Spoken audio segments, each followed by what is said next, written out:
stay strong. You never walk. United together.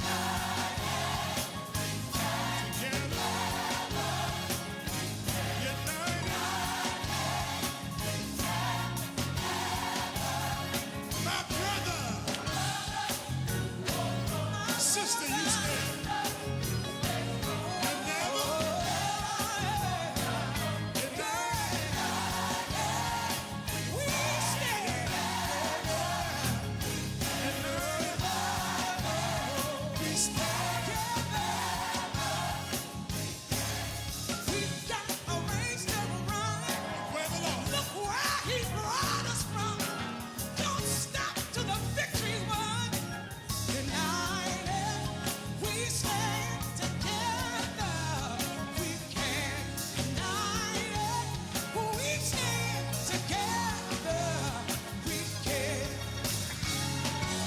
Some noise.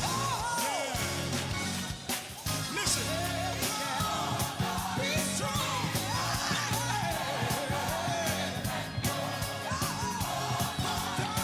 Be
get y'all to say that with the choir.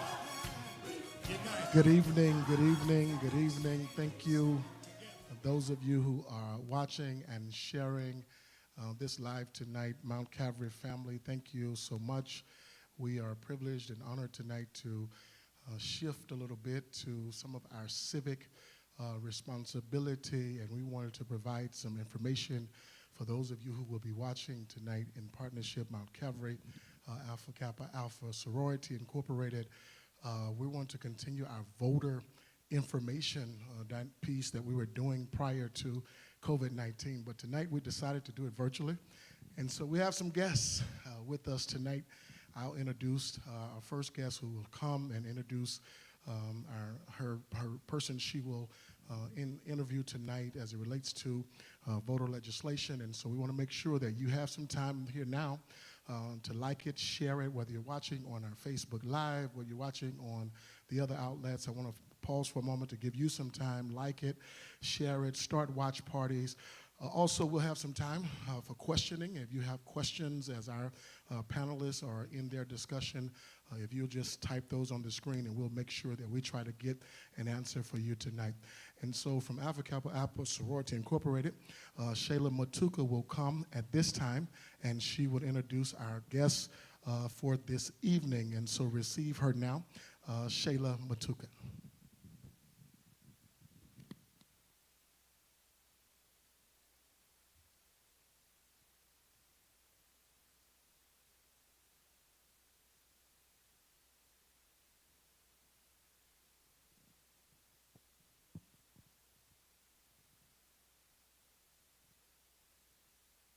Good evening. My name is Shayla Maatuka. I'm a member of Alpha Kappa Alpha Sorority Incorporated, Epsilon Epsilon Omega chapter. And our Connections Committee, along with Mount Calvary Church, are happy to share some information with you tonight on the new vote by mail law that's recently been passed in Illinois. And our guest tonight is Senator Scott Bennett. He represents Illinois in the 52nd District. He is an attorney and has been an attorney in our area for many years. He's worked at the state's attorney's office here in Champaign County as well as McLean County. And right now he also is an attorney at Spiro's Law. We're happy to have him today. He's a colleague and a great friend. Welcome, Scott.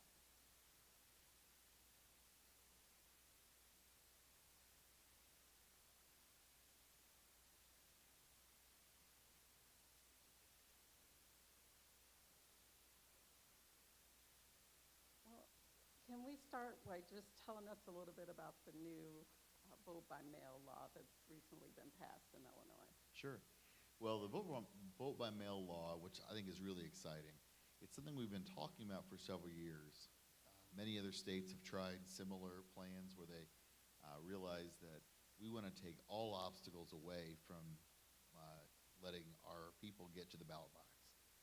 So, of course, with the pandemic coming, what we've seen is that a lot of states in the primaries had voter turnout that was way down. People felt uncomfortable staying in long lines and going indoor spaces.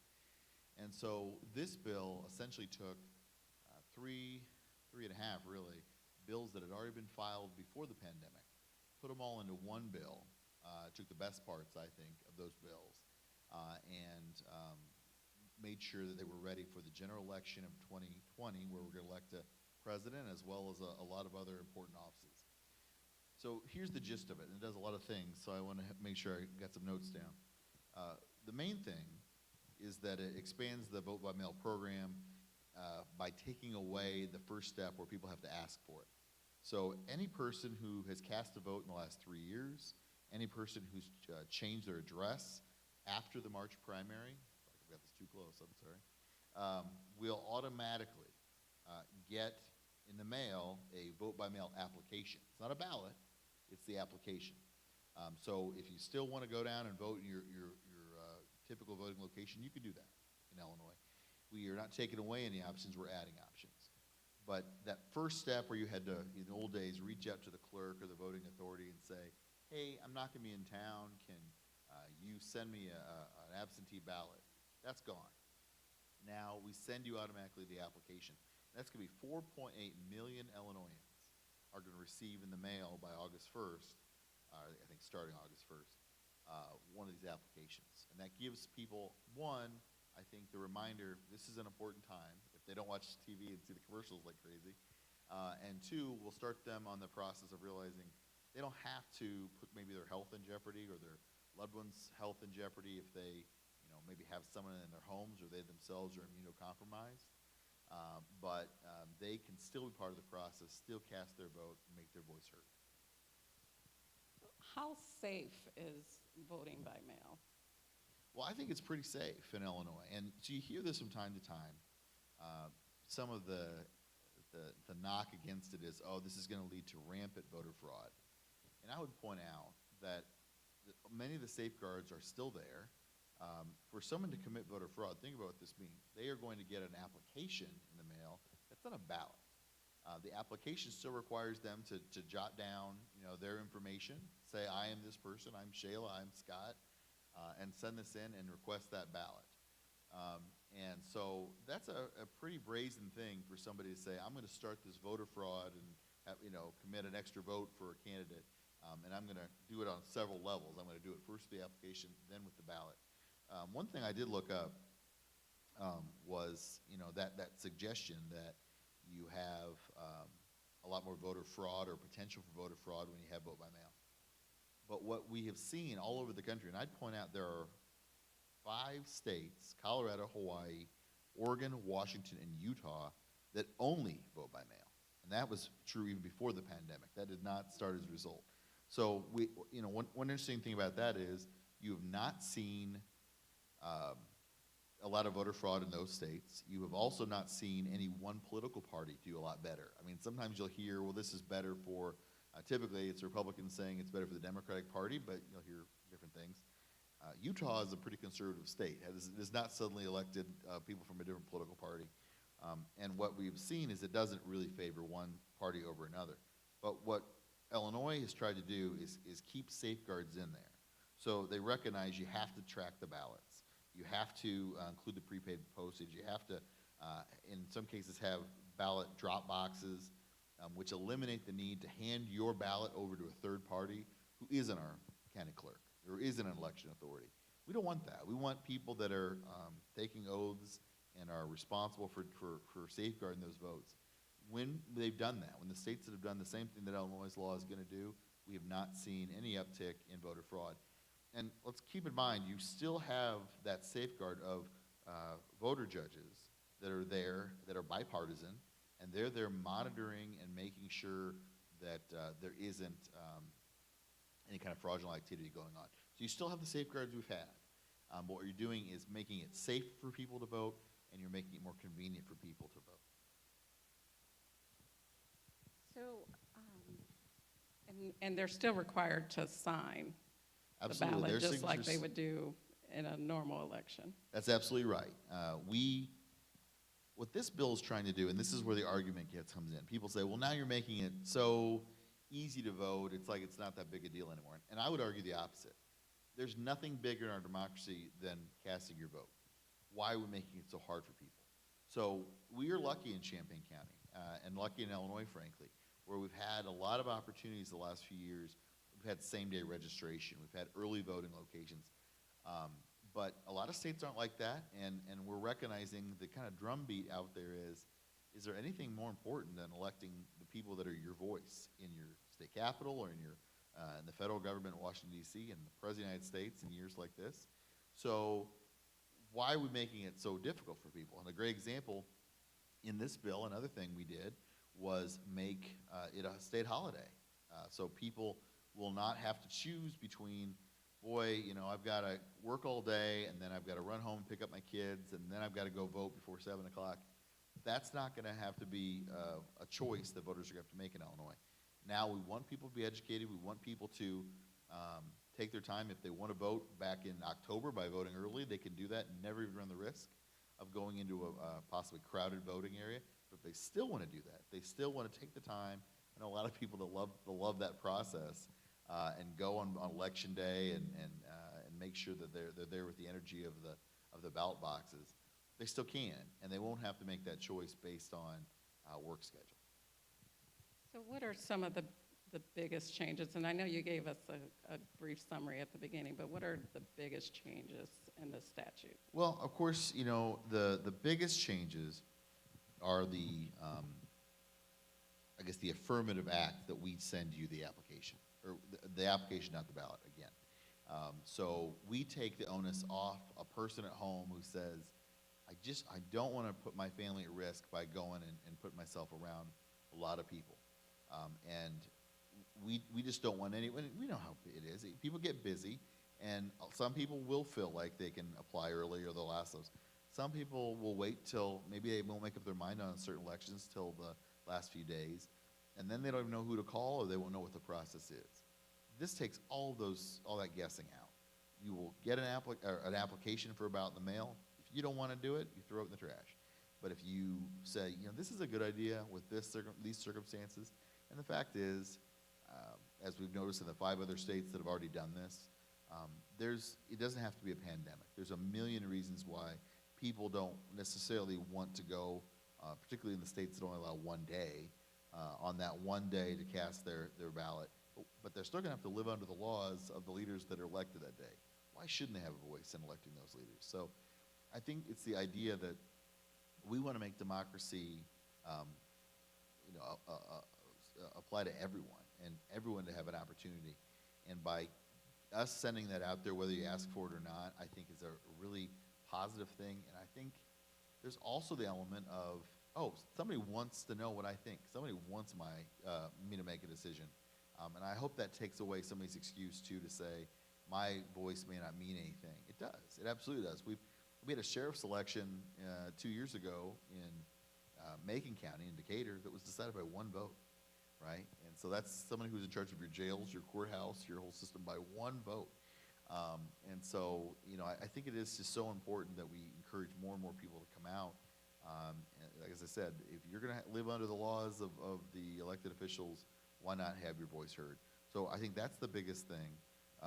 Two, it's recognizing that in a pandemic, a lot of election judges historically have been older voters, right? It's been people, and I heard this when Gordy Holton was county clerk. I've heard this a little bit with Aaron Ammons as county clerk, that, when a lot of election judges they've been able to count on for decades did not feel comfortable coming out in the primary election. Said, my doctor says I shouldn't go. I've got a family member at home. I don't want to come out. So another important thing it did is for counties that are under 250,000 people, they can now get by with 3 election judges, still bipartisan, but instead of 5, they can do 3. Because otherwise, you would run the risk of having to shut down voting locations if they weren't able, if somebody called in sick or somebody said, I'm just not willing to come. So we still want it bipartisan, and we still want there to be the checks and balances so people have a confidence that there's nothing going on that's fraudulent or underhanded. But at the same time, we recognize that there's just, it's harder to get young people to be election judges. We're trying to work on that now and get young people, but it's something that a lot of, I think older people in particular, understand how it's important. You have to stay there all day. It is an incredible public service, like serving on a jury, or another attorney here. But we recognize that there are unique times like what we're going through that it might be difficult to find 5. So I think it's recognizing those obstacles that smaller counties deal with as well. And as I said, it's the recognition that we want people to feel like they have a lot of time to vote. So if they do want to vote in person, they now have a holiday to do that. So do you have any general thoughts that you'd like to give your constituents about the 2020 election? Well, I think they are going to hear a lot about what's going to be on the ballot between now and then. If you watch television or listen to the radio or have a computer, you aren't going to be able to get away from some of the advertising that you're going to see. Certainly we're going to elect a president. There's some question about whether or not we have an Illinois senator who's on the ballot, and our incumbent is Senator Durbin. And of course, all the congressmen are up. A lot of state legislators are up. Some statewide officials are up. So you've got, and as well as county. So I think, at any level, some people say, I don't know that the president's race comes down to my vote, but a county race certainly could. So you can go and cast your vote on that. Another thing I think is going to be pretty important, and what you'll see most of your commercials on this fall, has to do with the tax system in Illinois. So right now, we have in our Constitution a flat tax. Whether you make what Bruce Rauner or Governor Pritzker makes, or you're one of the more modest income earners in your neighborhood, you pay the same, a little under 5% of your income goes to the state of Illinois. The federal system isn't like that. The more money you make, the more money you pay. In theory, I won't have to tell you what Amazon did not pay this year, but nonetheless, that seems to be to a lot of people a fair system. If you've got more money, you have more disposable income. So Illinois now is putting that to the voters, and the legislature has passed it, but because you have to change the Constitution, the voters would have to decide if they want to do that or not. So the suggestion is, do we go from a flat tax, everybody pays the same percentage, to a progressive or graduated income tax, which, if it passed, would bring a lot more money into the state, almost $4 billion. The argument against it is, well, at a certain point, the wealthy don't want to be taxed so much, they might go somewhere else to live. But the way it's structured right now is anybody under $250,000 would pay a lower tax rate than they do today. Anybody over 250 would pay a little bit higher. Anybody over $1 million would pay significantly higher. But that's going to be what you see a lot of the commercials on right now, because there's a lot of people with a lot of money. The governor's putting a lot of money into trying to get it passed and bring that extra revenue into the state. There's a lot of other people that have a lot to lose with their income levels and have already bought airtime, have already set up political action committees, they're called PACs, to try to fight that. And here we are 6 months away from the election, and you're already seeing web ads and things like that, like don't overtax the wealthier classes. So, I think that will be one of the more interesting articles, because you need 60% of the voters to change the Constitution. So it might be that's popular. People say, so anybody that making under $250,000 pays less in taxes? That's going to pass for sure. Not necessarily once all the commercials are shaken out. And again, 60% of the vote's pretty popular. So it'll be very interesting to see if that ultimately is passed or if we stay at the flat tax rate. Very interesting, and I think we'll be doing another session on that later. Do we have time for any questions for the senator?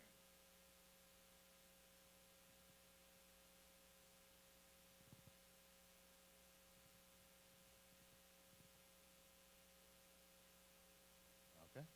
All right, well, You let me off easy, but, well, our office is located in the train station, the Champaign Terminal, second floor. We're happy to help anytime, so please let us know if there's other events like these, or if you have individual questions about bills. It's our job to answer them to the public, so thank you. Thank you.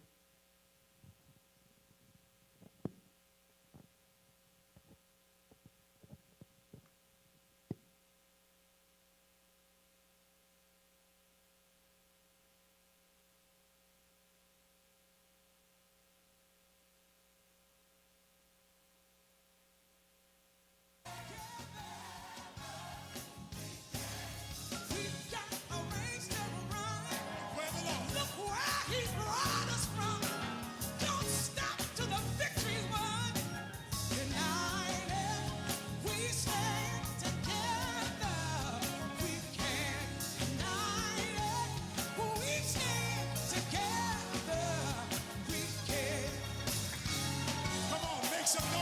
Yeah. Listen. Be strong. Be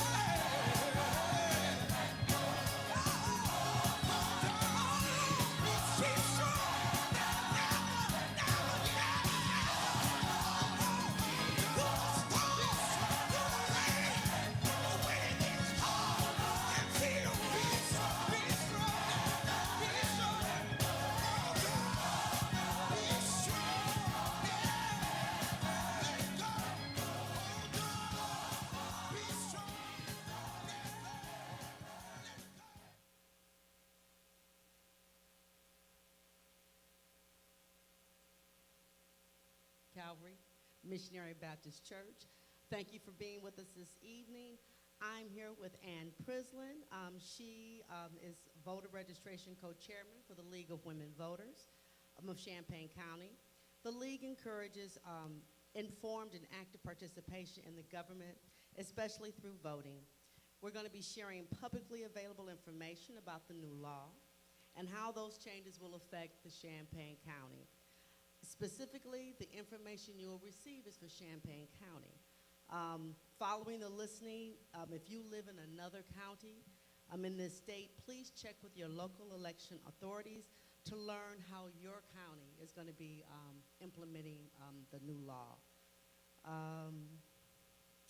We will be giving information about websites to access voters, or to to register to vote, excuse me, I'm a little nervous. Register to vote and how to request a ballot. One of the things we really want to make sure that people know about is it's about access. We're really about making sure that we can register as many people as possible to encourage those people to register to vote. It's all about access. And this is one of those elections that's very, very important, as all of them are. But this one just seems to be a little bit more important. So we wanted to make sure that you have the information that you need. You may hear us repeat information that you heard from Senator Bennett. Why? One of the things that we know if you attend Mount Calvary is our pastor talks a lot about repetition.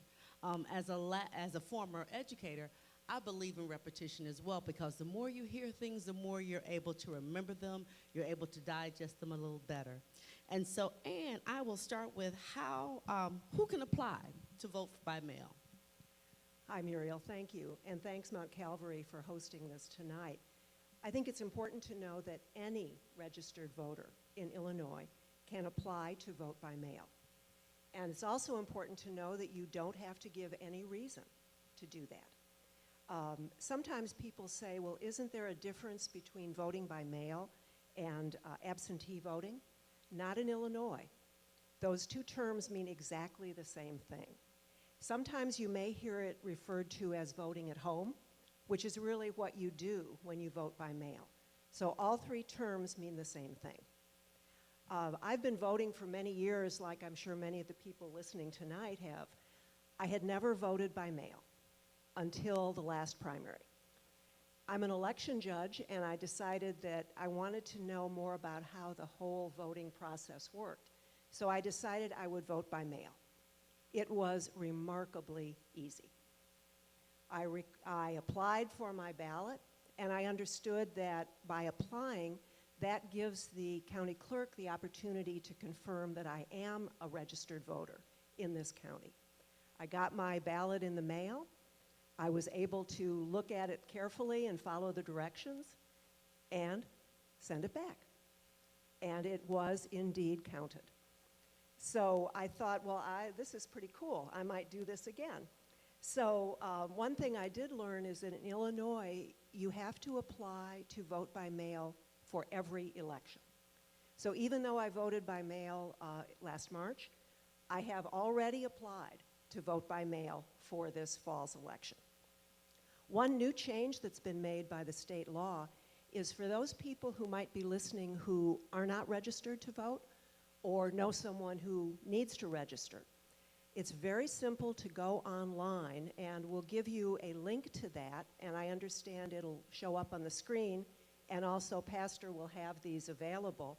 It's at the State Board of Elections, ova.elections.il.gov.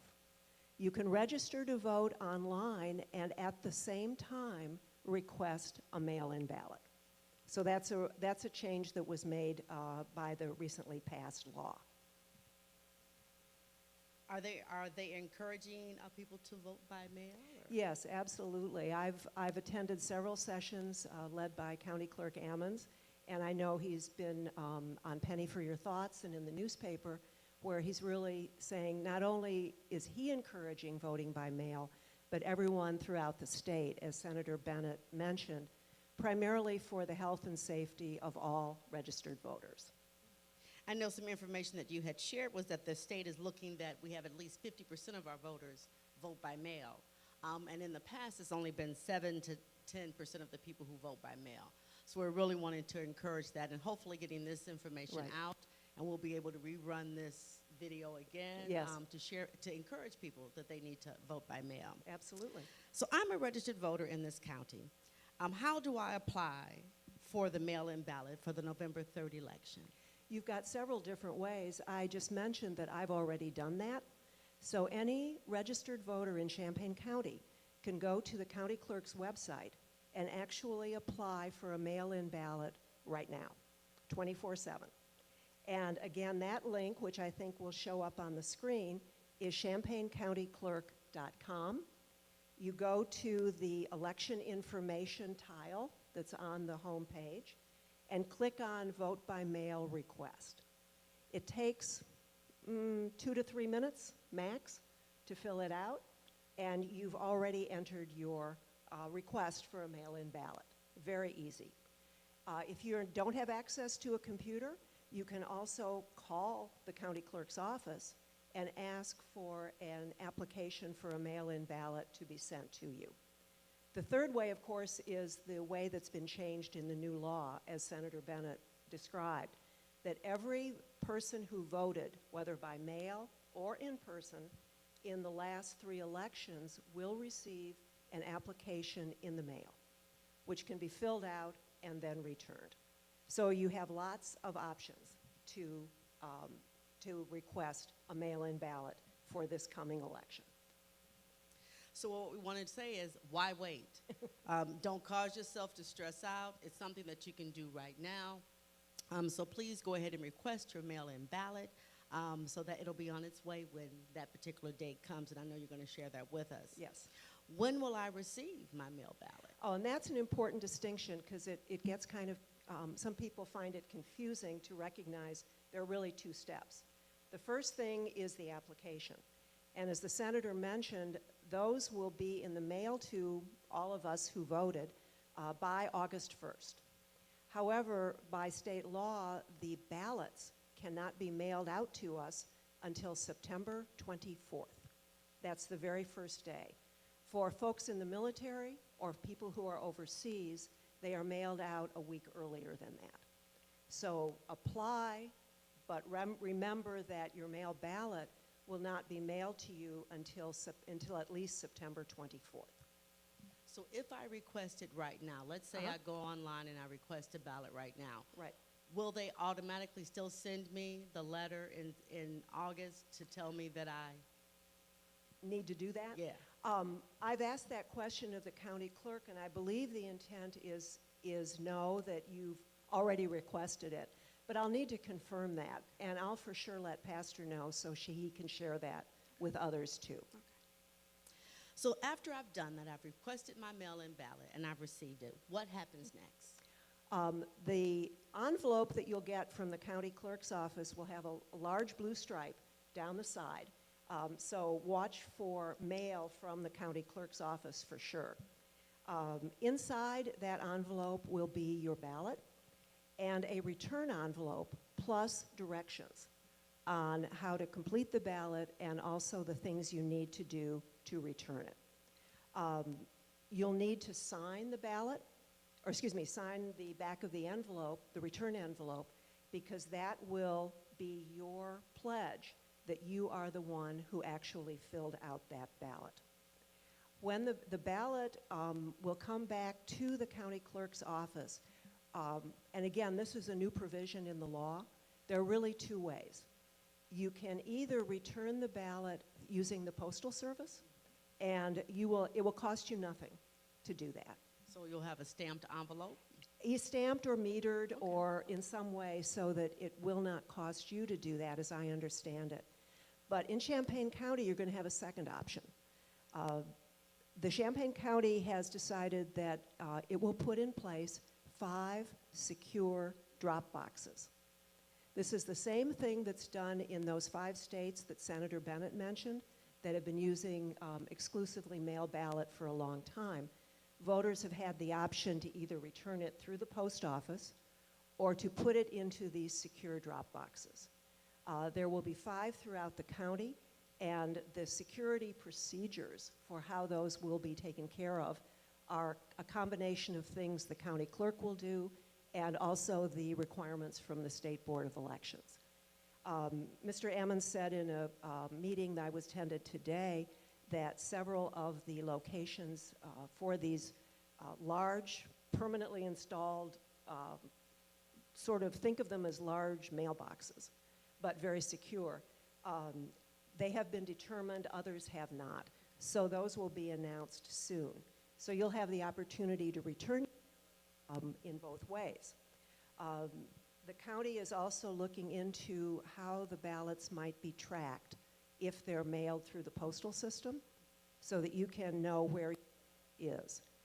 Once your ballot arrives at the county clerk's office, both Republican and Democratic election judges will handle your ballot and will check it in, confirm the signature, and actually put your ballot into the voting machine.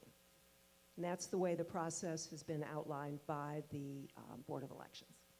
Do you have an option to take it in person? You can. There has always been an option to return your mail ballot to the county clerk's office in person. All right. Are there other changes that we need to know about? Just a couple that, just a reminder of some of the things Senator Bennett said. Yes, November 3rd this year will be a state holiday. And what that may do is allow school locations to serve as polling places. We know that some other facilities may not be able to be used, senior centers, that kind of thing. So that will help. There will be expanded early voting locations. And of course, all of the in-person locations will need to follow Department of Public Health requirements. I believe that's it for this evening. Of course, we can always get into issues like fraud and worries and things that, oh, we have a little bit more time? Okay. And so there's a concern, I know in listening to Pennies for Your Thought, there were questions about, well, you know, is this safe and isn't there some fraud? And, you know, I get my neighbor's mail and how do I know that they're the right persons returning it? And so are there some things that you could share with us about issues in terms of fraud or worries? Well, I think in addition to some of the things that Senator Bennett said, one thing really important to remember is that you'll be signing the mail ballot, and that signature will be compared with the signature that's already on file with your voting record in the county clerk's office. So that's really important to remember.